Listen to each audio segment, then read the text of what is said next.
लोग कोई क्या करे, दिलीप कुमार नहीं चुप होगा। हम आज भी उस चीज को नहीं भूलेंगे कि 56 से 59वीं से और 66वीं तक क्या क्या बीपीएससी में धांधली हुआ, करप्शन हुआ, भुक्तभोगी रहा हूं मैं, नहीं भूल सकते।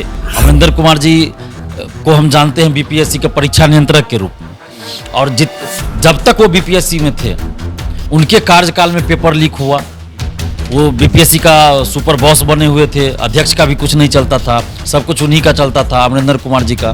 सिर्फ और सिर्फ एक व्यक्ति के अहंकार के वजह से और भ्रष्टाचार के वजह से वहाँ चेयरमैन की नहीं चलने दी गई। चेयरमैन शिशिर सिन्हा जी चाहते थे कि सुधार होना चाहिए, आंसर गलत है, लेकिन उन्होंने नहीं होने दिया। और देखिए मामला कोर्ट में भी गए बहुत लोग, कोर्ट में भी कुछ नहीं हो पाया। लेकिन अमरिंदर कुमार के समय में बीपीएससी भ्रष्टाचार का अड्डा बना हुआ था, पेपर लीक हुआ, दो एग्जाम का तो हम लोग जानते हैं, 66वीं और 67वीं का। 67वीं का तो हमने ही उजागर किया, और जांच हुआ तो पता चला ना कि ओएमआर सीट बाहर ले जाकर रंगा जाता था, उस समय हटा दिया गया। और अभी आप उसको बीएसएससी का मेंबर बना देते तो बहुत गलत है। तो लाखों छात्र छात्राओं के भविष्य के साथ खिलवाड़ हुआ, उनके साथ अन्याय हो रहा है, आप उनके साथ अन्याय कर रहे हैं नीतीश बाबू। आप बीएसएससी से उसको हटाइए, अमरिंदर कुमार को। नमस्कार, आप देख रहे हैं द बिहार टॉप, मैं हूं आदेशपुरी। बीपीएससी के चेयरमैन अतुल प्रसाद जी 12 फरवरी को रिटायर कर गए। अभी तक बिहार के सबसे बड़े भर्ती आयोग में परमानेंट अस्थाई चेयरमैन की तैनाती नहीं हुई है। सदस्य दीप्ति कुमारी हैं, जिनको दिया गया है प्रभार। जब तक नए अध्यक्ष का चुनाव नहीं होता है तब तक उन्हें कार्यभार संभालना है। इसके बीच आपको बता दें कि बीपीएससी के ही पूर्व परीक्षा नियंत्रक थे अमरिंदर कुमार, जो कि लखीसराय के जिलाधिकारी के रूप में रिटायर किए, और उनको बीएसएससी यानी कि बिहार कर्मचारी चयन आयोग का सदस्य बनाया गया है। 5 सालों के लिए उनकी तैनाती हुई है। हमारे साथ हैं छात्र नेता दिलीप हैं, जो कि सोशल मीडिया पर काफ़ी उखड़े हुए हैं अमरिंदर कुमार के बीएसएससी में तैनाती को लेकर। लगातार इनके द्वारा फेसबुक पर, यूट्यूब पर, सभी जगह पर विरोध किया जा रहा है अमरिंदर कुमार की तैनाती को लेकर। इससे पहले बता दें कि बीपीएससी में लंबे समय तक परीक्षा नियंत्रक सचिव के कार्य कर चुके हैं वो। दिलीप जी हैं, इनसे ही हम जानते हैं कि आखिर कितने नाराज क्यों हैं। दिलीप जी, बीएसएससी के सदस्य बने हैं अमरिंदर कुमार जी, नाराजगी इतना क्यों है? आप सोशल मीडिया पर एकदम बहुत सारे उनके खिलाफ बातों को लिख रहे हैं। देखिए, यहाँ पे व्यक्तिगत या कुछ पारिवारिक या कोई खानदानी तो विरोध है नहीं। अमरिंदर कुमार जी को हम जानते हैं बीपीएससी के परीक्षा नियंत्रक के रूप में, और जब तक वो बीपीएससी में थे उनके कार्यकाल में पेपर लीक हुआ, वो बीपीएससी का सुपर बॉस बने हुए थे, अध्यक्ष का भी कुछ नहीं चलता था, सब कुछ उन्हीं का चलता था, अमरिंदर कुमार जी का। ये कैसे बोल सकते हैं? ये तो देखा हुआ चीज है ना। जब वो देखा हुआ है कि उनके सामने अध्यक्ष भी नहीं कुछ बोलते थे, शिशिर सिन्हा जी थे सामने, मेरे सामने हुआ है, हमने खुद देखा है कि अध्यक्ष को डांट रहे हैं। तो कैसे हम ये दूसरे की बात पे विश्वास कर लिया? यह संवैधानिक पद है अध्यक्ष का, तो मान ले कि भाई अध्यक्ष का चलता है। जब हम खुद देख रहे हैं कि सामने अध्यक्ष को डांटा जा रहा है, हम खुद गवाह हैं। 64वीं बीपीएससी के समय हम आंदोलन करते थे, जो पीटी में आंसर गलत दिया था 14 क्वेश्चन का, उस समय हमने खुद देखा, बाबू कुंवर सिंह का उसमें था, तो जिसमें कहा गया कि मानसिक रूप से पटना और शारीरिक रूप से आरा में थे, इसलिए पटना में नेतृत्व किए। तो ऐसे ऐसे चीज करके जो है बीपीएससी ने, और ऐसे जो काबिल ऑफिसर थे बीपीएससी में अमरिंदर कुमार जैसे, इन लोगों ने इस तरह का व्याख्या करके और हजारों अभ्यर्थियों के भविष्य के साथ खिलवाड़ किया। क्यों नहीं आंसर को भाई सुधारा? एक गलती अगर हो गई मान लीजिए, उसको सुधारना चाहिए ना, नहीं कि उस चीज को, आप गलत चीज को सही साबित करने के लिए आप गलत दीजिएगा। और उस एक क्वेश्चन के चलते हजारों अभ्यर्थी आज बेरोजगार रह गए, किन्हीं को अपना बदलना पड़ा, बहुत सारा चीज, कुछ कुछ दूसरे प्रोफेशन में जाना पड़ा। तो ये सब क्यों हुआ? सिर्फ और सिर्फ एक व्यक्ति के अहंकार के वजह से और भ्रष्टाचार के वजह से वहां चेयरमैन की नहीं चलने दी गई। चेयरमैन शिशिर सिन्हा जी चाहते थे कि सुधार होना चाहिए, आंसर गलत है, लेकिन उन्होंने नहीं होने दिया। और देखिए मामला कोर्ट में भी गए बहुत लोग, कोर्ट में भी कुछ नहीं हो पाया। लेकिन अमरिंदर कुमार के समय में बीपीएससी भ्रष्टाचार का अड्डा बना हुआ था, पेपर लीक हुआ, दो एग्जाम का तो हम लोग जानते हैं, 66वीं और 67वीं का। 67वीं का तो हमने ही उजागर किया, और जांच हुआ तो पता चला ना कि ओएमआर सीट बाहर ले जाकर रंगा जाता था, मेंस की कॉपी बाहर ले जाकर लिखवाई जाती थी। और कैसे बीपीएससी ऑफिस से बाहर कॉपी चला गया भाई? कैसे ओएमआर सीट बाहर ले जाकर रंगा गया? और जो लोग खुद सेटिंग से आए वो लोग सेटिंग करवा रहे थे, लेकिन कोई कार्रवाई आज तक उन लोगों पे भी नहीं हुई। और ये तो आश्चर्य की बात है कि बीपीएससी ऑफिस के अंदर ये सब घटना हुई, और बीपीएससी अंदर के ऑफिस के अंदर के किसी लोगों की गिरफ्तारी नहीं हुई, ना पूछताछ हुई। तो पता नहीं बिहार सरकार कैसा जांच करवा रही थी।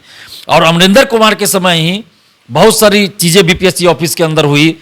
और क्या इनका कोई दायित्व नहीं था? परीक्षा नियंत्रक थे, सचिव थे, क्यों नहीं इनसे पूछताछ हुई, क्यों नहीं कार्रवाई हुई? जब पेपर लीक हुआ तो छुपाया गया पहले, और फिर बाद में जब हमने उजागर जब कर दिया तब जाके कमिटी बैठाते हैं। और सारे चीज में देखिए अध्यक्ष का कहीं कोई रोल नहीं नजर आता है, सिर्फ और सिर्फ परीक्षा नियंत्रक का रोल आता है, जिससे लग रहा है कि सिर्फ और सिर्फ परीक्षा नियंत्रक ही इसके सर्वे सर्वा हैं। और भ्रष्टाचार का अड्डा बना हुआ था, हम लोग विरोध किए उनको हटाने के लिए, सरकार कुछ महीने बाद उनको हटाई, लेकिन डीएम बना दिया गया लखीसराय का। और अब बताइए जब रिटायर कर गया तो वैसे व्यक्ति को आपने बीएसएससी का कैसे सदस्य बना दिया, जो बीएसएससी पिछले 2 साल से कम पहले से ठीक ठाक काम कर रही है, कम से कम अभी पहले की भ्रष्टाचार का आरोप नहीं लग रहा है बीएसएससी पे, और आप उस बीएसएससी का उनको मेंबर बनाकर फिर बीएसएससी को मतलब जिस तरह बीपीएससी को उन्होंने एपीएससी बना दिया, बिहार लोक सेवा आयोग को अमरिंदर पब्लिक सर्विस कमीशन बना दिया गया, उसी तरह आप बीएसएससी बिहार कर्मचारी चयन आयोग को एएसएससी बना रहे हैं, अमरिंदर कर्मचारी चयन आयोग बनाने की ओर अग्रसर कर रहे हैं आप। क्यों ऐसा किया गया भाई? क्या बिहार में काबिल और योग्य ईमानदार अफसरों की कमी पड़ गई थी क्या? और बार बार रिटायर आदमी को ही आप दे रहे हैं। ठीक है, कभी कभार रिटायर आदमी को भी काम आप दे रहे हैं तो अच्छा काम कर देते हैं, जैसे अतुल प्रसाद जी रिटायर थे लेकिन फिर भी उन्होंने बहुत अच्छा काम किया। लेकिन ये कौन सी आपकी मजबूरी है कि एक तो रिटायर आदमी को आप बार बार बना रहे हैं, और उसमें भी क्या अमरिंदर कुमार के अलावा कोई आपको बिहार में अधिकारी नहीं मिले? आपको एक से एक योग्य अधिकारी, ईमानदार अधिकारी, जिस आदमी पे आरोप लगा, जिसको हटाने के लिए कई बार हम लोग आंदोलन किए बीपीएससी ऑफिस के गेट पर, कई बार आंदोलन किए, यहां तक कि ये सीएम आवास के बाहर भी हम लोग आंदोलन कर बैठे थे अमरिंदर कुमार को हटाने के लिए। और उस अमरिंदर कुमार को आप बीपीएससी से हटा दिए, उसके बाद आपने डीएम बना दिया, उसके बाद बीएसएससी का मेंबर बनाने की क्या जरूरत थी? मैं ये कहना चाह रहा हूं। यानी कि 13,000 पदों पे जो बहाली अभी चल रही है बीएसएससी द्वितीय इंटर स्तरीय और सचिवालय सहायक की वैकेंसी आगे आएगी भविष्य में, जब आवे 2 महीना 6 महीना बाद, तो क्या उन सब चीजों को इनको पैसों की वसूली के लिए रखा गया क्या? ऐसे आदमी को रखने का क्या मतलब? हम तो सीधा सीधा बोला, जिस आदमी पे आरोप लगा है उस आदमी को क्यों? जीतन राम मांझी जी पे एक बार जब पहली बार वो मंत्री बने थे नीतीश जी के मुख्यमंत्री काल में, शुरू में ही 24 घंटा के अंदर उनसे इस्तीफा ले लिया गया था। यही नीतीश कुमार जी है ना? जीतन राम मांझी 24 घंटा के अंदर इस्तीफा ले लिया गया। कई और भी मंत्री का आप उदाहरण देख लीजिए बिहार में कि आरोप लगा 24 घंटा के अंदर इस्तीफा ले लिया, 72 घंटा के अंदर इस्तीफा ले लिया। लेकिन जिस व्यक्ति पे लाखों स्टूडेंट्स आरोप लगा रहे हैं, उनको हटाने की मांग कर रहे हैं, उनके संपत्ति की जांच की मांग हम लोग कर रहे हैं, पेपर लीक में संलिप्तता की जांच की मांग कर रहे हैं, जिसके समय में बीपीएससी में लंबे समय से भ्रष्टाचार हुआ, 64वीं बीपीएससी में खेल हुआ, 65वीं 66वीं में खेल हुआ, उससे पहले खेल हुआ 56 से 59वीं में, और सब में अमरिंदर कुमार ही है, परीक्षा नियंत्रक अमरिंदर कुमार ही रहे। तो वैसे व्यक्ति को आपने बीएसएससी का कैसे मेंबर बना दिया? कल को आप अध्यक्ष बना दीजिएगा, बीपीएससी का ही कोई ठिकाना नहीं है। इतना दिलीप जी आपको उन पर अविश्वास है कि बीएसएससी में भी गए हैं तो गड़बड़ कर देंगे, इतना आपको लगता है क्या? बिल्कुल बिल्कुल गड़बड़ी होगी, मैं पहले कह दे रहा हूं। वैसे लोगों को आप जब बैठा रहे हैं, वहां जो काम कर रहे होंगे ईमानदारी से पहले से बीएसएससी, उनका भी मनोबल गिरेगा और सेटिंग वेटिंग का धंधा शुरू हो जाएगा। जो ईमानदारी से वहां काम कर रहे हैं वैसे पदाधिकारी भी अब ईमानदारी से काम नहीं कर पाएंगे, उन पे अनावश्यक प्रेशर दिया जाएगा, क्योंकि इनका तो चलता है ना, इनका तो गैंग चलता है, अमरिंदर कुमार का गैंग चलता है। इनमें बड़े बड़े आईएएस आईपीएस अधिकारी, बीपीएससी से सेलेक्ट अधिकारी, नेता शामिल हैं। मैं तो बार बार कहते आ रहा हूं, नहीं तो ऐसा कैसे हो सकता है? आप सोचिए ना कि मतलब खुद सेटिंग से कोई बन रहा है बीपीएससी से अधिकारी और दूसरे का भी सेटिंग करा रहा है, और कोई कार्रवाई नहीं बीपीएससी के अंदर किसी पे हुई आज तक। हम नहीं बोल रहे हैं ये चीज कि बीपीएससी में, ये तो जांच में आया ना, जो ओएमआर सीट बाहर ले जाकर लिखी गई, मेंस की कॉपियां लिखवाई गई, तो आर्थिक अपराध इकाई के जांच में आया था, हमने अखबारों में पढ़ा था। तो क्यों नहीं कार्रवाई हुई? मैं ये जानना चाहता हूं, क्यों नहीं कार्रवाई हुई वैसे लोगों पे? किसने ताला खोला? किसने ओएमआर सीट बाहर भेजा? किसी पे कोई कार्रवाई क्यों नहीं हुई? और जो लोग जॉब में है वैसा करके वो लोग क्यों अभी तक जॉब में, उन पे कोई कार्रवाई नहीं हुई? और वैसे लोग जो इस पूरे मामले में संलिप्त हैं उन पे कोई कार्रवाई नहीं हुई, क्यों नहीं हुई भाई? ये क्या कनेक्शन है? 5 सालों के लिए तैनाती की गई है। उसको तो एक दिन के लिए तैनाती होना नहीं चाहिए, 5 साल तो बहुत हो गया। एक दिन के लिए वैसे लोगों की तैनाती नहीं, वैसे लोगों का स्थान जेल में है, जेल में उनके संपत्ति की जांच हो। मैं आज भी कह रहा हूं, उनके संपत्ति की जांच हो, साठ गांठ की जांच हो, किससे मिली भगत है, कौन है वो नेता लोग, कौन है वो आईएएस आईपीएस अधिकारी और बीपीएससी से सिलेक्ट अधिकारी जो है इनके साथ संलिप्त है, जांच होना चाहिए। बीपीएससी में पेपर लीक हो गया और कोई मतलब इनकी जिम्मेदारी नहीं बनती है, कोई दायित्व नहीं बनता था परीक्षा नियंत्रक होने के नाते? बीएसएससी में पेपर लीक हुआ, सचिव अध्यक्ष जेल गए, इनके पास क्वेश्चन आया, इनसे क्यों नहीं पूछताछ हुई, क्यों नहीं इन पे कार्रवाई हुई भाई? बाद में बोलते हैं कि हमको भेजा गया क्वेश्चन, तो क्यों नहीं इन पे इनकी पूछताछ हुई, क्यों नहीं उस तरह से इंक्वायरी हुई? इन पे कार्रवाई होनी चाहिए। आपसे पूछा गया कि आपके पास कहां से आया? हमको तो उठा के पुलिस ले गई थी भाई, हमको तो उठा के, जबकि हमने सीएम को भेजा तब हमको उठा के पुलिस ले गई बीच रोड से। और ऐसे व्यक्ति जो छुपा रहे थे उस चीज को, हमारे पास तो जब आया हमने सीएम को भेज दिया, मीडिया में उजागर किया, सोशल साइट पे अपनी बात को रखा, लेकिन परीक्षा नियंत्रक के पास आया तो उसने कब किसको बताया? इसकी भी जांच होनी चाहिए ना, कब बताया उन्होंने किसको? क्या उस गिरोह में ये भी शामिल थे कि समय पे क्वेश्चन नहीं पहुंचा तो चलो एग्जाम रद्द हो, तो ये भी तो शामिल नहीं है उस गिरोह में? इसकी जांच होनी चाहिए कि नहीं होनी चाहिए? आज भी मैं कह रहा हूं 67वीं सिविल सेवा से 67वीं पेपर लीक का, और कितने लोगों का पैसा लिया गया था कि भाई बार बार आप एग्जाम का डेट बढ़ा रहे थे। 67वीं बीपीएससी का जितना डेट बढ़ा एग्जाम का, उतना डेट आज तक किसी का एग्जाम का नहीं बढ़ा। 5 बार 6 बार डेट बढ़ा था पीटी का, क्यों नहीं अमरिंदर कुमार परीक्षा करवा रहे थे? बार बार डेट क्यों बढ़ा रहे थे भाई? यही साठगांठ चल रहा था, लेन देन का चल रहा था, पैसे का लेन देन हो रहा था। क्या कम पैसा, लोग पूरा पैसा नहीं पहुंचा इसलिए परीक्षा नहीं आप करवाइएगा? यही ना बात होगी, और क्या बात होगी? बार बार आप परीक्षा, बीपीएससी संवैधानिक संस्था है, ये जब चाहे परीक्षा ले सकती, पूरा माने प्रशासन लग जाता है परीक्षा कंडक्ट करवाने में। अभी बीपीएससी कैसे 10 दिन के अंदर में परीक्षा करवा ले रहा है भाई, वो भी कई श्रेणी में शिक्षक भर्ती का, और एक श्रेणी की परीक्षा थी, एक सिटिंग की परीक्षा सिविल सेवा, उसमें आपको नहीं कराने माने डेट मिल रहा था जगह, तो बार बार अपरिहार्य कारण से स्थगित किया जाता था 67वीं पीटी। जब पेपर लीक से पहले की मैं बात कर रहा हूं, 2022 में पेपर लीक हुआ, 2021 से आप देखिए उसका डेट बढ़ता गया, कितना बार उसका डेट बढ़ा।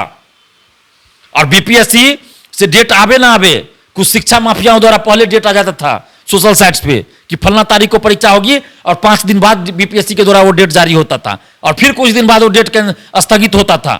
तो ये पैसों का जो है बंदरबांट चल रहा था, पैसा पूरा नहीं पहुंच रहा होगा जितना पे बात हुआ होगा, तो इसलिए परीक्षा की तिथि आगे बढ़ाई जा रही थी, यही बात होगा।